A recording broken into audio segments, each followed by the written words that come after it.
Hello everyone, আবারও একটা নতুন মেকআপের লুক নিয়ে চলে এসেছি। ওর নাম হচ্ছে সঞ্চিতা। সরি, বলাটা ভুল হয়েছে। একটা লুক নয়, সঞ্চিতার 3 দিনের পরপর 3টে লুক নিয়ে হাজির হয়ে গেছি আজকে একটা ভিডিওর মধ্যে। চলো লুকগুলো তোমরা দেখে নাও, আর অবশ্যই কমেন্ট করে জানাতে কিন্তু ভুলো না 3টে লুক কেমন হয়েছে।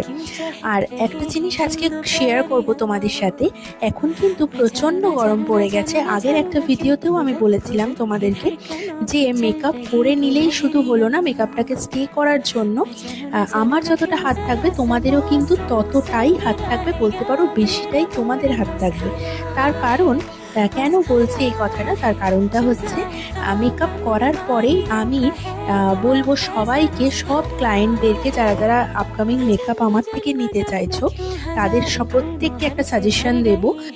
মেকআপ করার সাথে সাথেই এসিটা যেরকম প্রয়োজন, এসি একটা রুমের মধ্যে একটু ঠান্ডা হাওয়ায় যদি মেকআপটা শুকিয়ে নেওয়া যায়, বা যদি এসি নাও থাকে তাহলে ফ্যানের হাওয়ায় 15-20 মিনিট অন্তত এক জায়গায় স্থিরভাবে বসে অবশ্যই তোমরা মেকআপটাকে আগে একটু বসিয়ে নিতে হবে। আর মেকআপ করার পরে যত দামি মেকআপই হোক না কেন, সেটা মেকআপ কিন্তু চুলকালে বা যদি তুমি জোরে জোরে ঘষো সেই মেকআপ কিন্তু উঠে যেতে বাধ্য।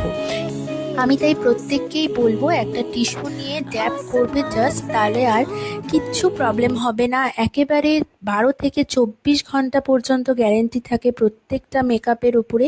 আর তোমরা যারা বুকিং করতে চাইছো, স্ক্রিনে দেওয়া এই নাম্বারে ঝটপট করে বুকিং করে নাও। আর সঞ্চিতার 3টে লুক তোমাদের কীরকম লাগলো অবশ্যই কমেন্ট করে জানাতে কিন্তু ভুলো না। আর যে কোনো মেকআপের বুকিং কিন্তু এখনই নেওয়া হচ্ছে।